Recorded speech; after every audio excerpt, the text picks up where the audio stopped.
Сәлеметсіңдер ме оқушылар? Бүгінгі сабақта табиғатты зерттеудің ғылыми әдістерімен танысатын боласыңдар. Табиғатта неше түрлі қызық бар екенін білесіңдер ме? Осы видеоның соңына дейін көріңдер, сендерге қызықты болады деген ойдамын. Сендер бұл видеодан табиғатты зерттеудің ғылыми әдістерін және де физикалық құбылыстарды зерттеулерін білетін боласыңдар. Бүгінгі сабағымыздың тірек сөздері бақылау, болжам, эксперимент, физикалық заңдар және физикалық теориядан тұрады.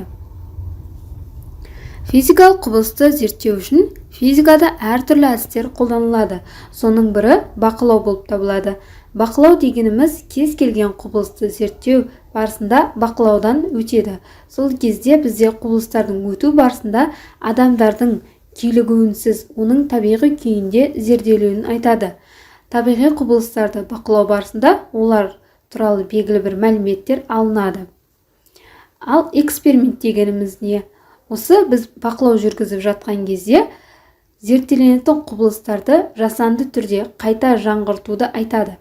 Эксперименттің көмегімен зерттеуші физикалық құбылыстарды модельдейді, құбылыстың өту шарттарын өзгере алады, оларды зерттеу үшін арнайы жағдайлар туғыза алады. Бұл оған құбылысты жан-жақты зерттеуге мүмкіндік береді. Осы төменгі суретті зер салып қараңдар. Бұл жерде эксперимент жасау барысы және де бақылау барысы жүргізу көрсетілген. Мысалға келтірейік. Қарапайым тәжірибені қарастырып көрелік. Егер металдан жасалған денені тоңазытқышқа суытып, содан кейін оны жылы бөлмеге шығарсақ, бұл дененің бетінде шықтың пайда болғанын байқаймыз. Сенбесеңдер жасап көріңдер, сендерге қызық болады. Физикалық құбылыстардың арасында өзара байланыстың кездейсоқ еместігі туралы қорытынды жасау үшін оның дұрыстығын көптеген ұқсас тәжірибелермен тексереді. Егер құбылыстарды сипаттайтын шамалардың арасында байланыс тұрақты болса, онда оларды физикалық заңдар деп атайды. Физикалық заңды оның математикалық жазылуы деп аталатын формула ретінде жазуға болады.